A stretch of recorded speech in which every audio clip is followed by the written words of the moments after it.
You are the reason why America is as good as we are. We're the finest nation in the whole damn world. যুক্তরাষ্ট্রে ৫ নভেম্বরের নির্বাচন সামনে রেখে অনুষ্ঠিত প্রথম টেলিভিশন বিতর্কে প্রতিদ্বন্দ্বী ডোনাল্ড ট্রাম্পের বিপরীতে প্রেসিডেন্ট জো বাইডেনকে অনেকটাই অসহায় মনে হয়েছে। স্মরণকালের তিক্ততম বিতর্কে নানা ইস্যুতে ট্রাম্পের সঙ্গে পেরে ওঠেননি বাইডেন। বিতর্কের ফলাফলে জয়ী হয়েছেন ডোনাল্ড ট্রাম্প। পুরো নির্বাচনী প্রচারণা জুড়ে বয়স নিয়ে বাইডেনকে খোঁচা দিতে ছাড়েননি ট্রাম্প। এই আগুনে ঘি ঢেলেছে শুক্রবার নিউ ইয়র্ক টাইমসের সম্পাদকীয়তে প্রকাশিত প্রতিবেদন। সেখানে বাইডেনকে প্রার্থিতা থেকে সরে যাওয়ার আহ্বান জানানো হয়।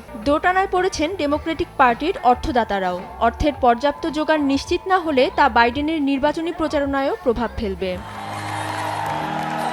বার্তা সংস্থা এপির প্রতিবেদনে বলা হয়, খোদ ডেমোক্র্যাটদেরই অনেকে বাইডেনের বিকল্প চাইছেন। তবে আদৌ তারা এই বিকল্প নিশ্চিত করতে সক্ষম কিনা তা নিয়ে প্রশ্ন উঠছে।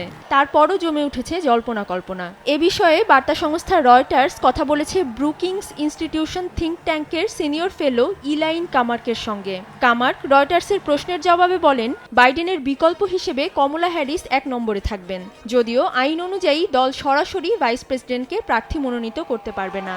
এখন জন্ম সনদ দিয়ে খোলো বিকাশ স্টুডেন্ট অ্যাকাউন্ট। নিজের বিকাশ নিজে কর। কামার্ক আরও বলেন, বাইডেন প্রার্থিতা থেকে সরে দাঁড়ালে ক্যালিফোর্নিয়ার গভর্নর নিউসম, মিশিগানের গভর্নর গ্রেচেন হুইটমার, কেন্টাকির গভর্নর অ্যান্ডি বেশার এবং ইলিনয়ের গভর্নর জেবি প্রিটস্কার নির্বাচনী দৌড়ে এগিয়ে আসতে পারেন। কিন্তু তারা এখনও সবাই বাইডেনকেই সমর্থন দিচ্ছেন, এমনকি নির্বাচনী প্রচারেও অংশ নিচ্ছেন।